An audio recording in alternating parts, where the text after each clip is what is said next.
Welcome to the Awaken Your Voice Summit. My name is Rush Dorsett, and in this series, we are bringing together experts in the field of voice, singing, public speaking, and performing to talk about what it means to awaken the voice for our authentic self-expression to shine through in the world.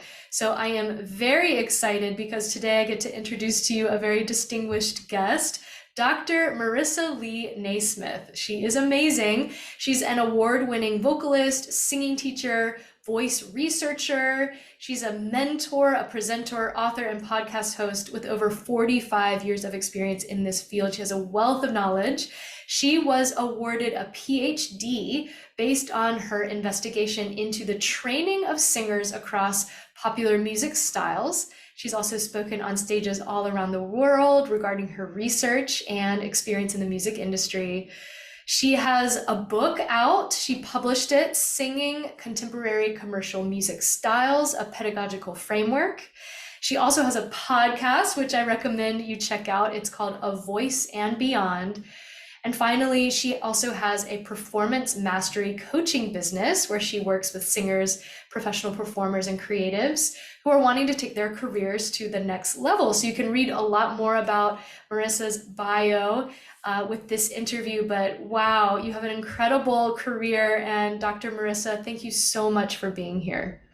Thank you so much for having me. And listening to my bio actually makes me feel exhausted. I mean, isn't that incredible? I think, did I just do that? How old am I? For someone who's 21, I've done a lot. Well, you look very youthful, and I'm sure singing keeps you youthful. Of course. It's just amazing what you have created, truly. And I hope that, Thank you. People are inspired. I'm certainly inspired by just even reading that bio. We haven't even gotten into your interview yet. But I know that others are inspired too of what's possible in this field. So exactly. I would love, because you're obviously very impressive, but also have such warmth and such a big heart and so much passion. And I'm wondering if you could start us off with sharing a little bit about your personal story as to Sure. what inspired you to enter this field. Well, I like to say that my career started when I was 5 years old, which sounds kind of crazy, but I came from a post-migrant family. My parents were Italian. They came to Australia to start a better life for themselves. And when they came here, the culture was very different, and they were also victims of racial sledging. And I came along a few years later. However, they were still very cautious in this new country. So I wasn't allowed the joy of going out and playing with other children. I was kept indoors. I was very lonely as a child. I was silenced as a child. So I didn't have the opportunity to use my voice and to speak up. I felt very unheard. And I did have an older brother who was 11 years older than myself, and he belonged to a record club. And every month, a new record would arrive in the house, and I discovered rock and pop music. So we're talking about some of the 60s music, which was The Who, the Beatles, the Rolling Stones. Now, when I put on that music, I felt liberated. And soon I started learning all the words, and I would sing this music at the top of my voice. So I would close all the doors in the living room, all the windows, and just sing as loudly as I could. And that was my first experience of singing and truly using my voice in the most authentic way, in a way that no one could judge me, no one silenced me, and it was so liberating. And so I continued to do that. And then when I was 15, I started my professional career. Now, once again, I was at a high school where it was a Catholic school, there were nuns there, and I was in that situation where I was being silenced in that environment. However, I would go to school during the day, put on my school uniform, go home in the afternoons, in the evenings, put on a long dress or whatever it was and go and perform 4 or 5 nights a week. And no one at the school knew I was actually doing this, that I had this other life. So I call myself the real Hannah Montana because no one knew I had this double life. And so I always found that singing was a way for me to truly express myself, and that I actually never judged myself. I never judged my voice. It was always a way for me to release my emotions and to feel that sense of freedom and to connect to who I truly was as a human. And it was what I was meant to do on this earth. And I never doubted that. And so I ended up having this amazing career where I worked on TV, I toured in a rock band, I did cabaret shows. I was also a support singer for international artists. And there was only one time that I lost my voice, and that was when I was touring in the rock band. And it was not because of misuse of my voice, but once again, I was being silenced by other people. I was in a band with other males who had no respect for me as a woman. I was expected to carry heavy equipment when we couldn't afford roadies. We had very late nights, very early morning calls. They didn't consider what kinds of food I should eat, hydration, being in air conditioning. It was really tough. I couldn't hear myself on stage, and whenever I complained about anything, I would be silenced and I would be told that I was a whinging female. And I was also the victim of sexual harassment on a grand scale in that environment. And when I wasn't being heard over and over again over a number of months, I actually did lose my voice. My voice just cut out. So that was the only time in my career that I lost my voice, and it was because I lost my voice in life. It was not only my singing voice, but my speaking voice. I wasn't being heard. I did overcome that.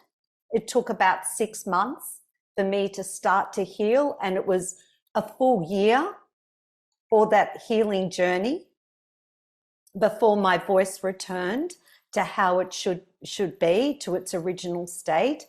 And then from then on, I was fine. And I never, ever ended up in that situation again, because I knew I learned from that situation, and I knew how to take better care of myself as a woman in the industry and as a voice user in the industry.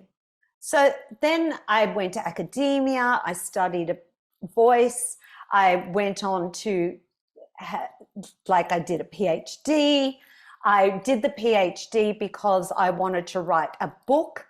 The book was always the reason for me doing the PhD. At the time when I went to uni, I discovered that the universities did not acknowledge contemporary voice singing, that it was all classical. And I came from a contemporary background. I'd had a massive career as a commercial singer, as a pop rock singer. And when I went to uni, I was treated like an imposter, because no one believed that that was a legitimate form of singing at that time. So when I went to the library, there were no books on CCM singing, on pop and rock styles, how to train those styles. So I decided that I would do a PhD, which would then give me access to the university resources. It would give me funding for me to do the research for my book. And I did the PhD, gave me the creds. I wrote the book was published. And then I went on to do a podcast. It's a very long story, but here I am. Wow, just incredible. I mean, and also the challenges that you overcame in that journey. I mean, truly pioneering research in Hmm. CCM, contemporary music. And Yes, and also I must say the beginning where you talk about that little girl who yes. just found that freedom in putting on that record and singing her heart out. Oh, Oh, I think there are so many of us that can relate to that. I certainly can. I used to do that as a kid as well. That yes, was my safe place and my expressive place. But even if listeners here, if you didn't have that experience, there's probably a part of us, that craves that experience, to yes, be free and just sing to the top of your lungs. So in that journey, Dr. Marissa, where you were able to overcome the silencing in the music industry, and then of course not being taken as credible in the academia field, was there that inner spirit within you that kept you moving? What was that inspiration yes. for you to continue this expression forward? It's a really, I actually don't really know other than, and I've asked myself the same question Yeah. because my upbringing within that Italian culture, I was raised to be someone's wife, to be married, to have children, not to have a career. And there was always something within me that knew that I was meant to be here for a greater purpose, that I could do better, I could be better, I could do something amazing with my life. And there's a part of me too that it's in gratitude to my parents because they worked so hard to come here. My father arrived here 2 years before my mother, and he worked 7 days a week to earn the fare to get my mother and my brother out to Australia. So they really worked hard and they faced all the challenges. So in one sense, I wanted to honor them. And it's my way of giving back to them, but also to there's just this spirit in me. If someone says I can't do something, I have to prove them wrong. I'm just a fighter. I am tenacious. I am resilient. I've learnt that in my life's journey. So there is a spirit in me that I don't know where that has come from. Mhm. Maybe it's genetic. Maybe it's somewhere in our family history, but it's certainly not what the rest of my family is like. The rest of my family, I'm the only one that has a university education. I'm the only one that has had a career and done all the things that I've done. But it's also for me just pushing the envelope, stepping out and finding the next challenge and wanting to rise and to do better. And it's not because I'm competitive. It's not to compete against anybody else.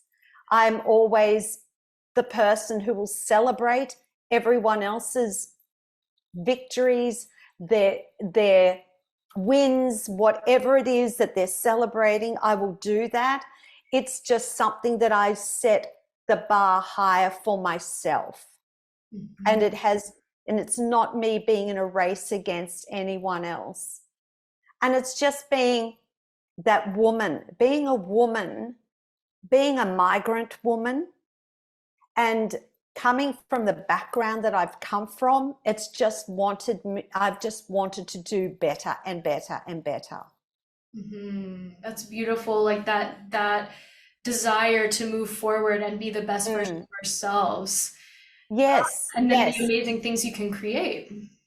yes. And the thing was, as I was growing up, I didn't know where I belonged Mhm. because I always felt that I was not Italian enough to be Italian, and I wasn't Australian enough to be Australian. So I didn't know where I quite belonged and how I should conduct myself and how I should be and how I should fit in, because I didn't know where that was. And so, yes, I think maybe to start with, having that imposter syndrome very early in life, it's made me challenge myself to discover, where is it in this world do I fit in, and what can I do better to show people and to prove myself that I am worthy and that I have something amazing to share. Mhm. Thank you so much for opening up to all of us, and sharing your story and being authentic and being vulnerable about it, because I think there's so many people that need to hear that. They need to hear that they're not alone in this journey. And I would love if you could share with us a little bit more about that time in your life where you actually lost your voice due to the silencing, and how did you heal from that? What supported you in that process? Well, it happened over a period of time where it started out with an incident that happened when I was in the rock band, and I was working with 4 other males, and one of them was a very close friend of mine. And one night we're having a rehearsal, and it was at his home, and I went to the bathroom, and I came out of the bathroom walking down this passageway back to the rehearsal space. And he came out of his bedroom with a towel wrapped around him, with nothing underneath the towel, and was wanting me to go into the bedroom. He was trying to lure me into the bedroom. That was kind of like the icing on the cake for me, because that was where all trust was lost. That's where I felt violated as a female, because he knew I had someone in my life. I had a boyfriend at the time, but it was just the not being heard. It was those times when I was on stage and I couldn't hear myself.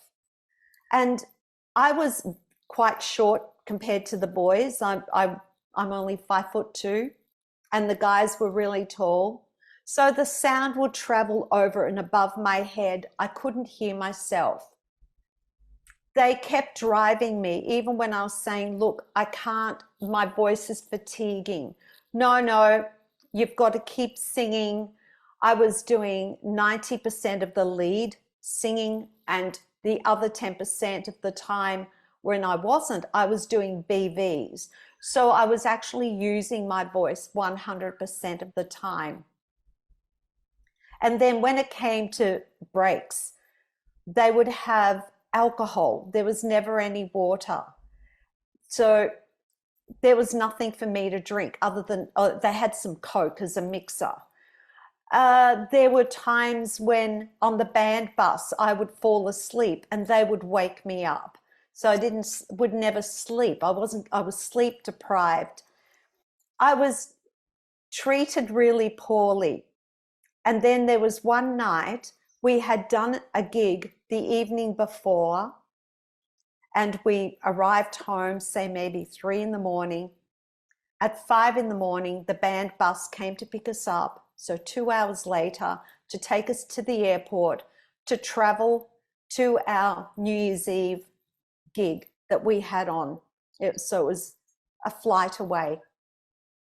We get there and production was already supplied.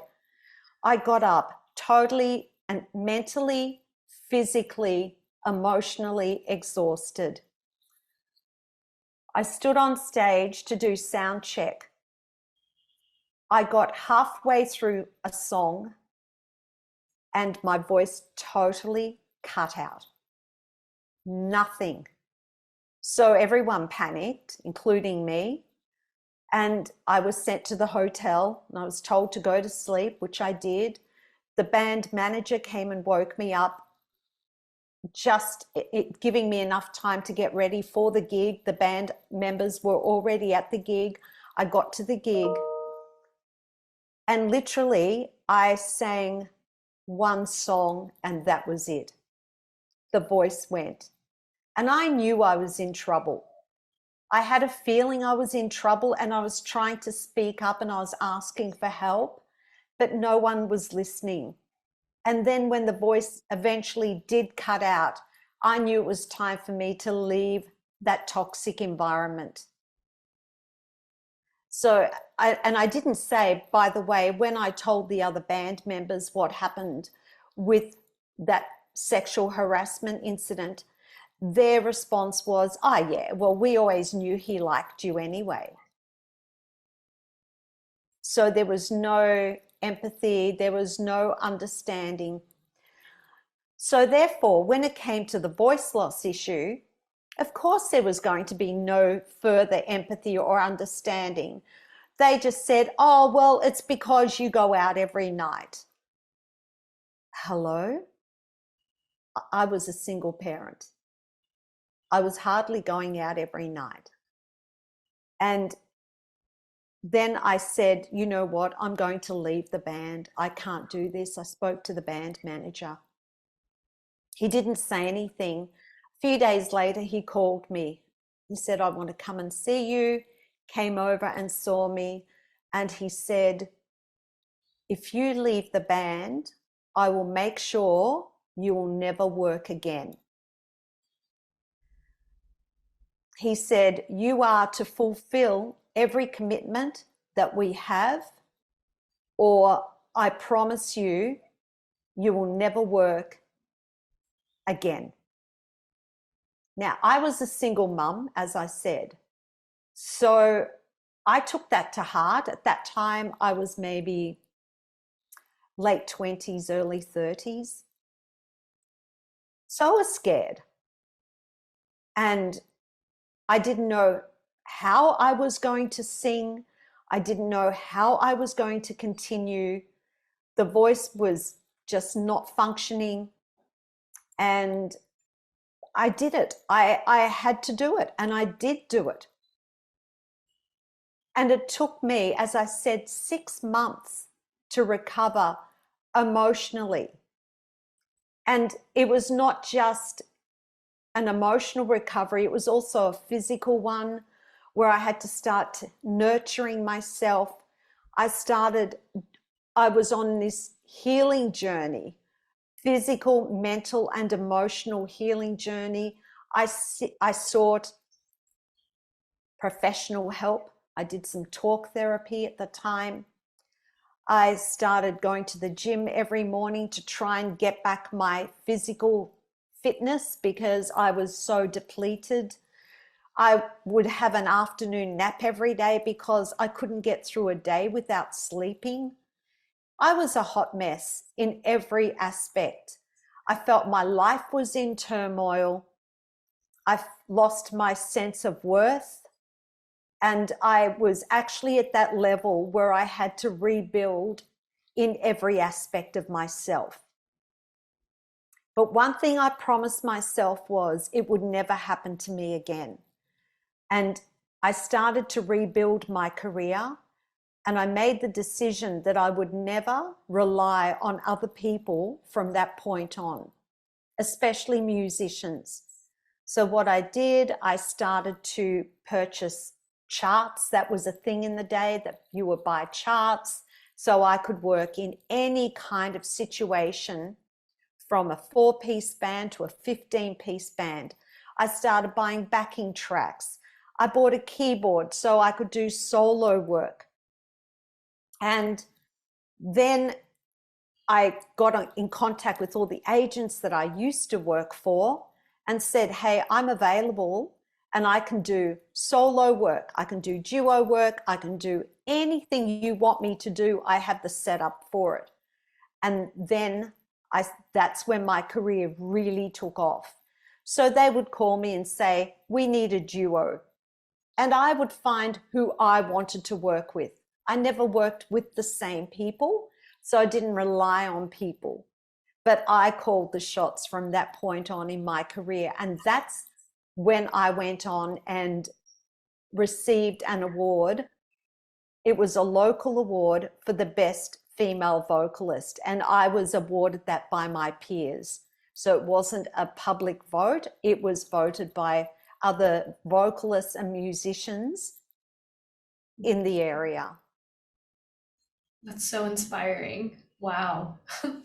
You really built from the ground up.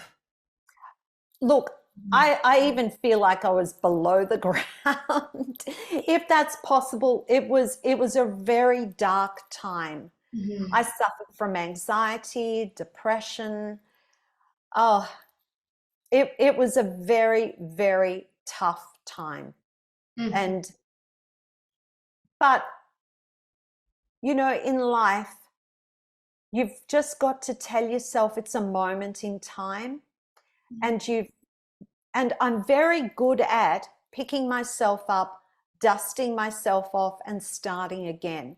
It might take me a moment to think and to process, but I will always do that. I have that resilience. I have that inner strength where I can do that. And so, yeah, I've been through a lot of things in my life. I've had some very tough situations and things that a lot of people don't go through in their lifetimes. But that's what makes you stronger. I think every obstacle is an opportunity to learn something. Every challenge is an opportunity to learn and to grow and to rebuild and to recalibrate. And when life throws you a bunch of obstacles and challenges all at the one time, and as overwhelming as that is, it's life fast tracking your growth. Yeah. And I really think there's a distinction here because you really used that as an opportunity to grow. You leaned into the Yes. challenge and, Yes. and chose to transform it into something even better, which takes a lot of courage, a lot of strength. And now you've been able to give back in such an amazing way because I know that you mentor many students, you've worked with Yes. many people, and you create safe spaces for people to explore their voice. Can you share Yes. more about what that's become now, your work in helping others with this? Yes. Well, believe it or not, I'm actually very grateful for the career I've had, because through all those experiences, I have a lot of empathy for the people that I work with. When my students come to me, because I've probably been through everything they have been through, I understand what it's like. But when it comes to creating a safe space, and here I'm talking about my students, Mhm. and I teach in a university setting. I teach in the Bachelor of Music program at Queensland Conservatorium. And I teach across all 3 years, and they're singer-songwriters. And a lot of them come in with, they have their vocal identity kind of figured out or not. They're all very, very different. But to create a safe space, you have to work on yourself first. You can't create a safe space if you haven't figured yourself out, if that makes sense. You have to be kind to yourself to be kind to others. You have to be present and connected to yourself so you can be present and connect with the person that walks into your space. When a student walks in the room, because I am present, I can intuitively figure out that there's something going on with that student, either by the way they walk in, by the way that they speak, the sound of their voice, the language they use, the way they hold themselves. But that's because it's not about me. It's about them. And it's me creating a space where it is about them. And so sometimes a student comes in, and when they're like that, you've got to figure out what it is that's going on with them, because then that will determine the way that you work with that student. So if I would just start with a simple question, so how are you? How's your week been? Are you keeping up with your studies? So just asking the basic questions. And if you get the answer that they're stressed or anxious, you know you're not going to get anything from that student.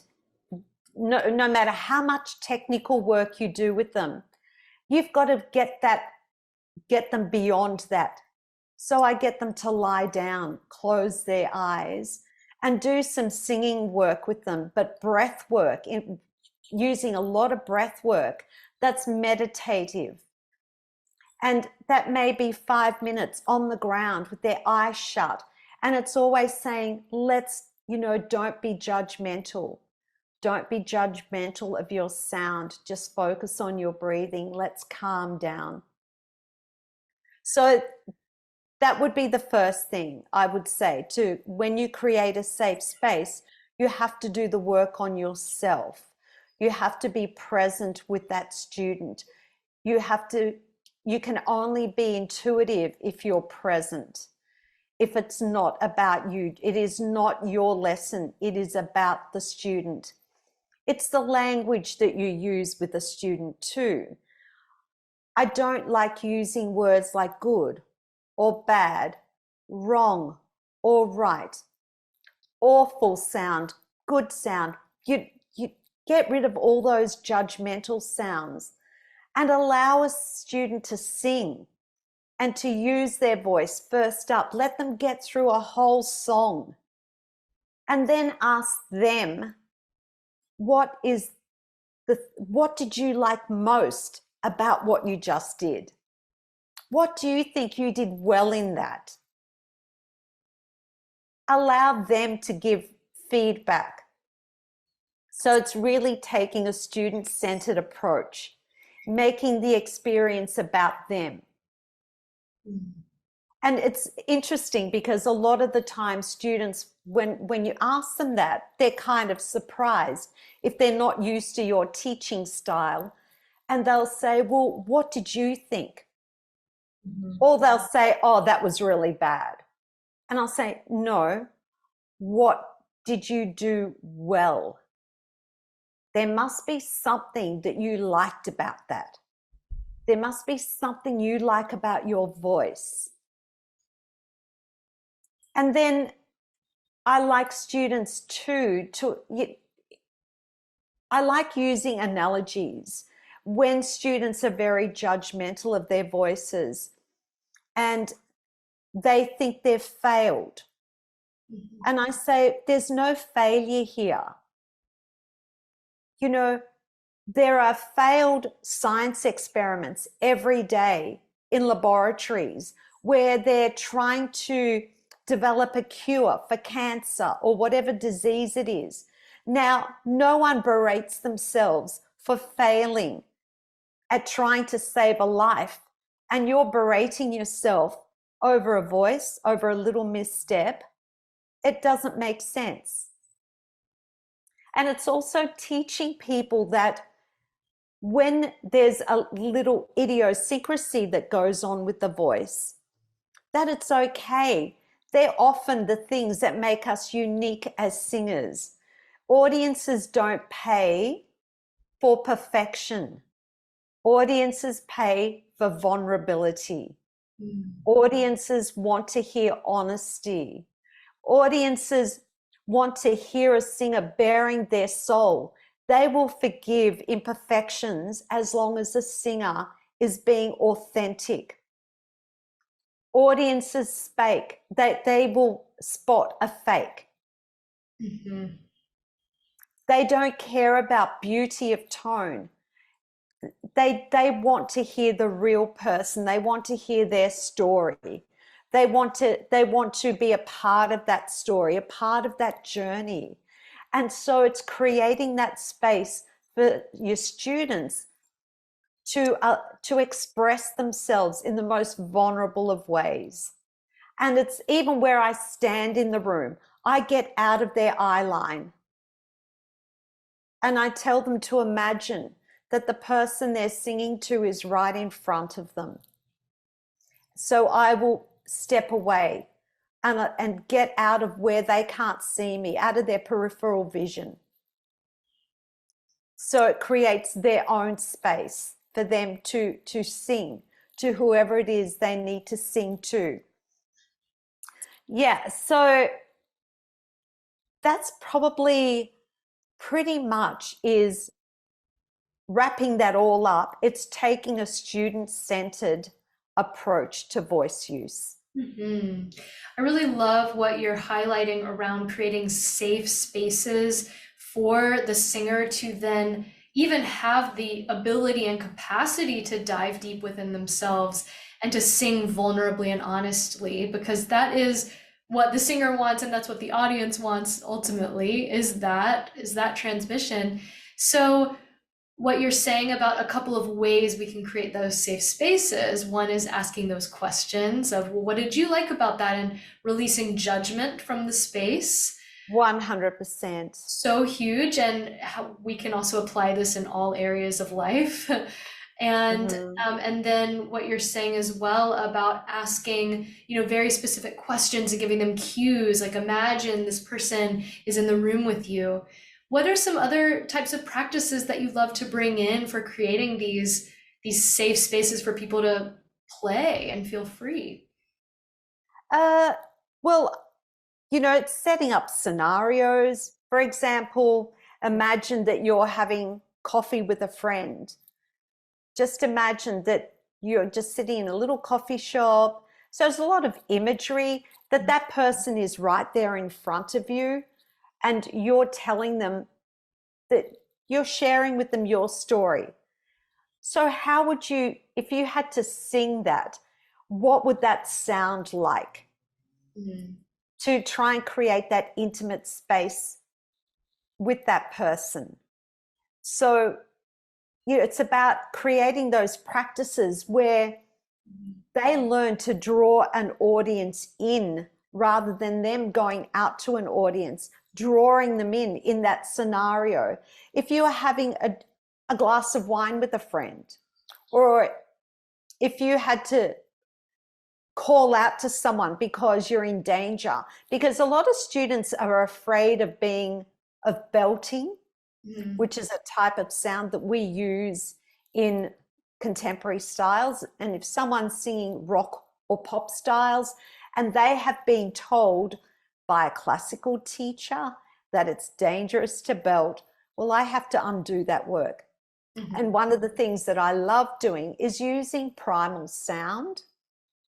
And I say, well, look, back in the caveman days, people used to yell out. If they're in danger, they would yell, help, like they would make sounds, but we now have words.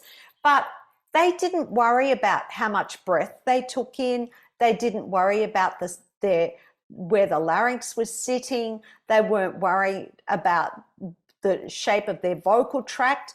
They would just make the sound because they needed to communicate.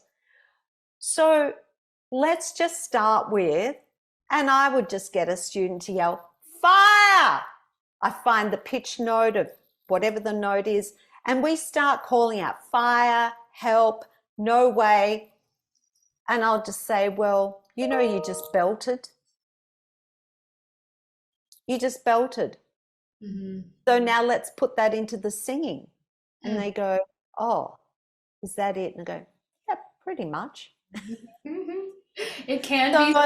So, yeah, so all of that comes back to, and so primal sound and using primal sounds is a great approach to allow students to communicate in a safe way Mm-hmm. without them realizing that they're creating sounds that are sung sounds, and they can do it safely and sustainably, but get them to start from that need to communicate that sound for what it is that emotion needs. Yes, yeah.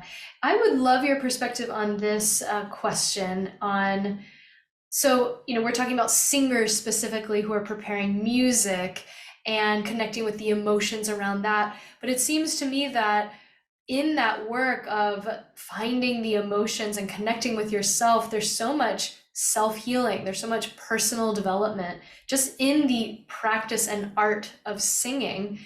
and that we can apply this in other areas. So do you think that some of these practices, like using primal sounds and connecting with emotions and creating safe spaces, do you think that non-singers, people who consider themselves, they're not trying to sing professionally, but they're just interested in opening up this instrument, they're just interested in exploring it, do you think there's value in some of this for them? I think the work starts with self. Yeah. For speakers, yes, I think about what it is that you're trying to communicate. And imagine that scenario. Who are you wanting to communicate to? And what is it that you're truly wanting to say? But I feel that a lot of the work for me has, and allowing my singers to communicate the way they do, and for me not having biases, and all comes back to the work I've done on myself. And I would suggest for any speaker or any voice user that as a voice user, your whole body is your instrument.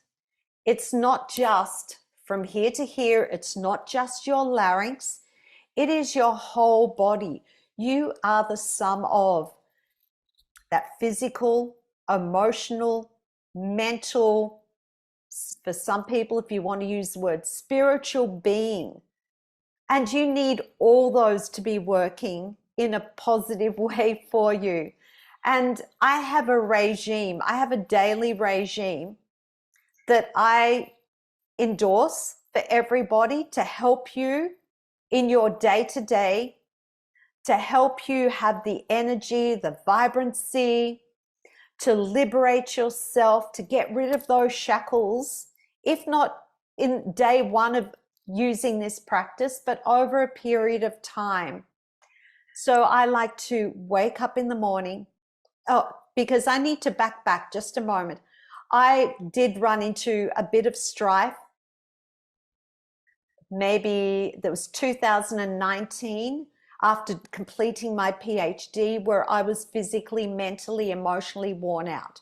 I did my PhD on a full-time basis, and I was working full-time. So I was exhausted after 5 years of that.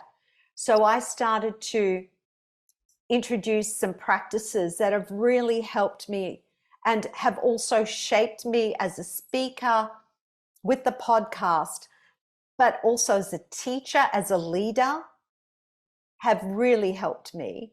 And that is this morning routine that I just mentioned. And I like to wake up in the mornings. I wake up maybe half an hour earlier than I used to. And I like to do a 10-minute meditation. Basically, I just go on YouTube and find a meditation that resonates with me on that day. So it could be, today I need to heal my chakras, or it could be mindfulness, or it could be release anxiety. It could be awaken your senses. Whatever it is, find one that resonates with you that morning.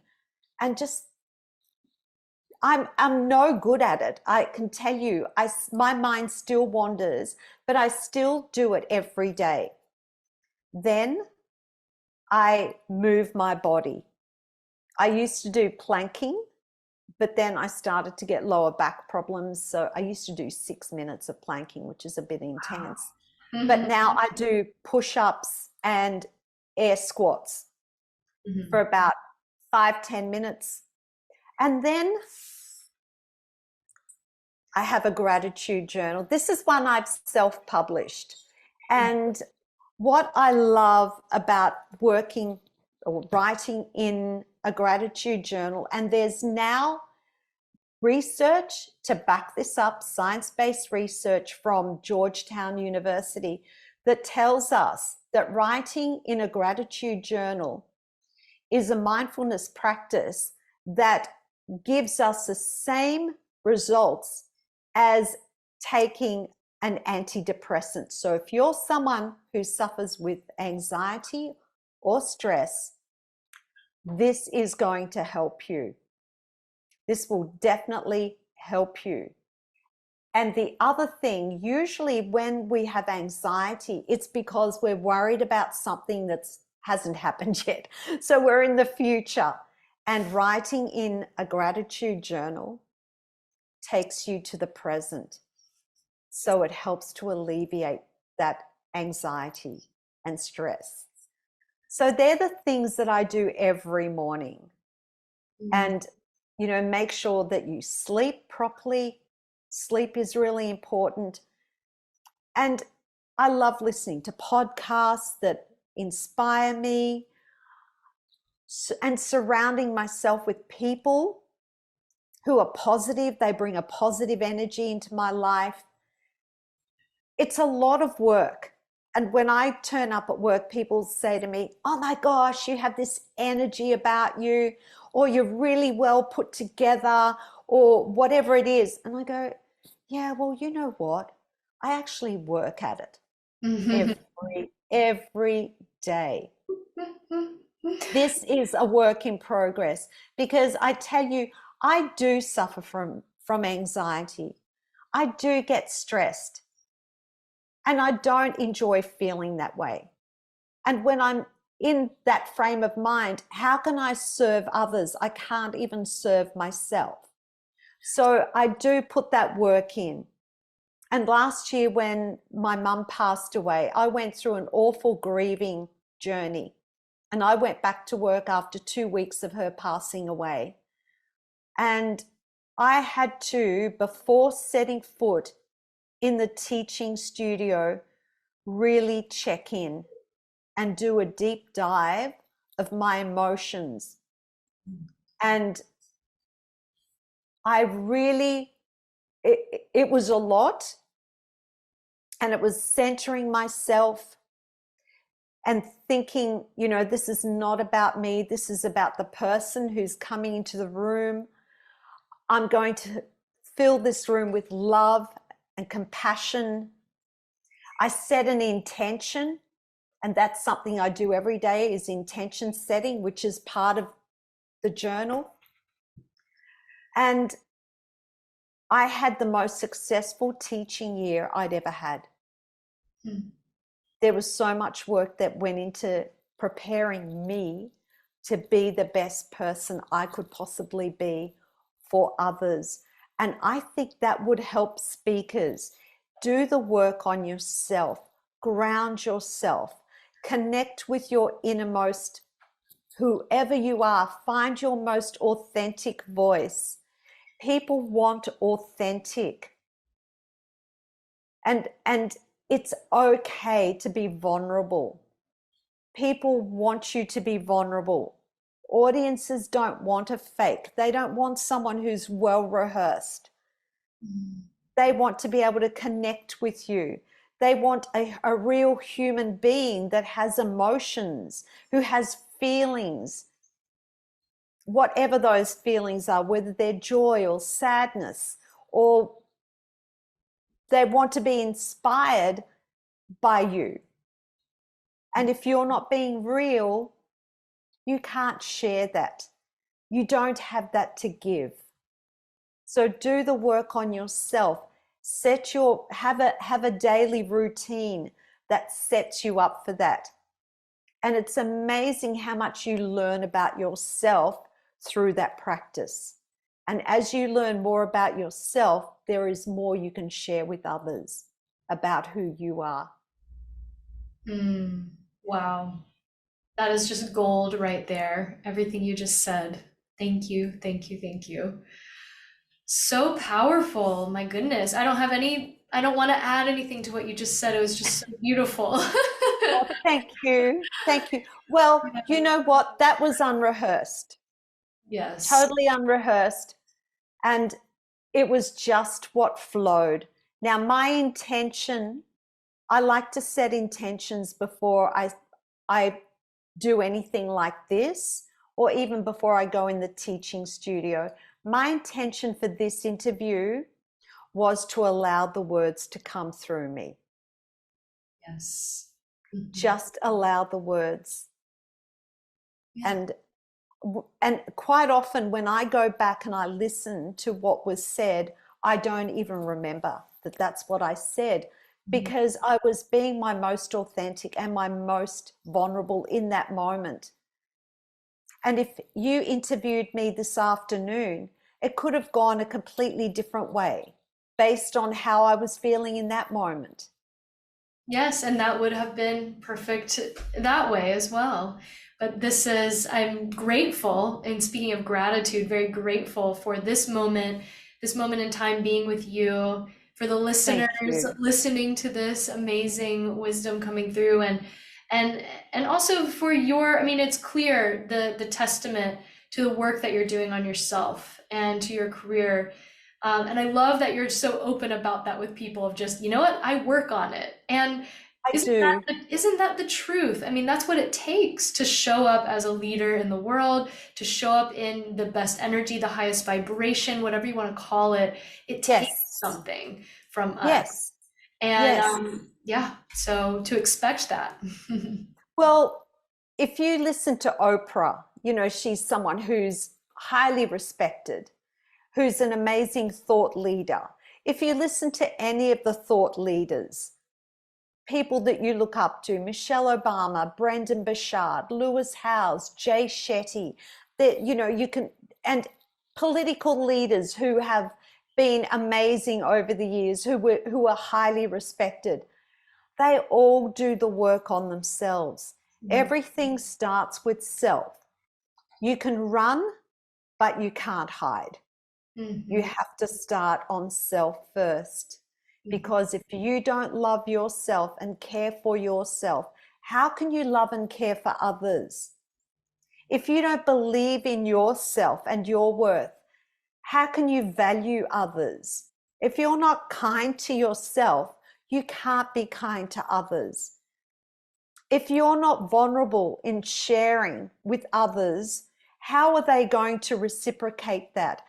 You're allowing a space for other people to speak up and to be open and to share. My husband will say to me, you know, how come you get everybody's life story? Or we'll go somewhere and he'll say, do you know that person? I'll say, never met them before. Because this is how I turn up. I am the same everywhere I turn up. And I'm not scared to turn up as who I am. Mhm. Mhm. I've released that fear. Courage was like the final straw for me, the final lesson. I had to learn to step up my courage. I still had fear of being judged, but I released that maybe over the last 3 years, and the podcast has helped me do that. Because with the podcast, I have to show up every week and I have to speak up every week. And gradually but surely, using my voice has helped me to really show who I am. Like I've just peeled off the layers. It's like that onion, just slowly peeling off all the layers and now going, this is who I am. So I think that when it comes to courage, it's like a muscle. And in order to flex that muscle, you have to build that muscle. And how do you build muscle? Through repetition. So it's just slowly but surely, repetitively doing something where you step out of your comfort zone. And I know for a lot of people, speaking in public, and I know for a lot of people, speaking up in any scenario, for a lot of voice users, that is where they feel most vulnerable. But just think, every time you do it, you are starting to build your courage muscle, and it will come to a point where you have no fear in flexing that muscle. Mhm. Yes, yes, yes. Absolutely. And it's just a reminder of the power of the performing arts to help us Mm, train that muscle. We are training our muscle of courage every time we get up and sing, every time we get up and speak. And a distinction too, I love that you're making around, performing is meant to be authentic. Performing is not Yes. inauthentic, it's actually diving into yourself and connecting on a deep Mhm. level. And we can do it everywhere. Yes. And Mm-hmm. look, you can have a singer or a speaker, we can say speaker too, any voice user who gets up in front of an audience who is perfect. Everything is perfect. They have a really lovely sounding voice. Everything, every word is perfect. The execution is perfect. But how boring is that? Mm-hmm. That's so boring. People want authentic. And we are not created perfectly. We are all imperfectly perfect. Yes. So to share our voices, we have to allow those imperfections to come through in some way. Mm-hmm. And if you're being truly emotional and connected to your voice, those imperfections, those emotions are what create those imperfections. Yes, I love thinking about it like we're striving for doing our best and being in excellence and embracing the imperfections and knowing Yes, that's exactly yes, what's needed. Mhm. yes. And there's nothing wrong with that. Those imperfections, start thinking of them as your authentic traits. Mhm. Those imperfections who are who you are. Those imperfections are exclusively yours. They don't belong to anyone else. So it's okay. It's okay. Obviously, people don't want to hear a singer who's out of tune all the time, or someone who gets up on stage and says every 5 seconds. But if there's a misstep, or if the voice starts to become a little weaker because you're emotional, people hang on to that. Audiences love that. Yeah, speaks to the And soul. it speaks to the soul. So it's okay. It's okay. hmm Wow, Dr. Marissa, this has been amazing. Such a wealth of wisdom coming through. I love that you're connected to the flow moving through you and sharing all of this with us. I mean, oh, yes, it makes me just want to do a dance move right now. But Well, we're all a work in progress. You absolutely, know what? I haven't arrived yet. I'm still on the bus. And yes. it's the people who think they've arrived, they're the ones that need the most help. Yes, absolutely. Stay humble, powerful Oh, and humble. humble and gracious. Yes, yes. Yeah. Amazing. Oh my goodness. Well, thank you so much for sharing your story, sharing your wisdom, reminding all of us that about the power that's within ourselves. And what are some ways that people can get in touch with you if they'd like to learn more about your work? I mean, we have links to your books and everything. And before we go into your contact info, I know that you've also shared very generously a free gift, and it's called Stop Waiting in the Wings, Take Center Stage in Your Life Now, your ebook. Yes. So Yes. can you Yes. share with us a few words about that and then how people can get in touch with you if they want to learn more? Well, the ebook is centered all around self. Mhm. How basically some of the things that we've spoken about to do with self, and how we can connect to our most inner self to create greater impact, to create that confidence that we want, to develop to that muscle of courage that we need to develop. It's all in the ebook. So, and that is free for the listeners. There is a link, I think, in the show notes for everybody. And if you want to learn more, just go to my website. It is Dr. Marissa Lee Naismith, and Marissa is 1s.com. Okay, And I great. think that will be, yeah, and you will learn about my performance mastery coaching program if anyone is interested in that program. I'm offering a 30-minute free discovery call for anyone who wants to chat about that.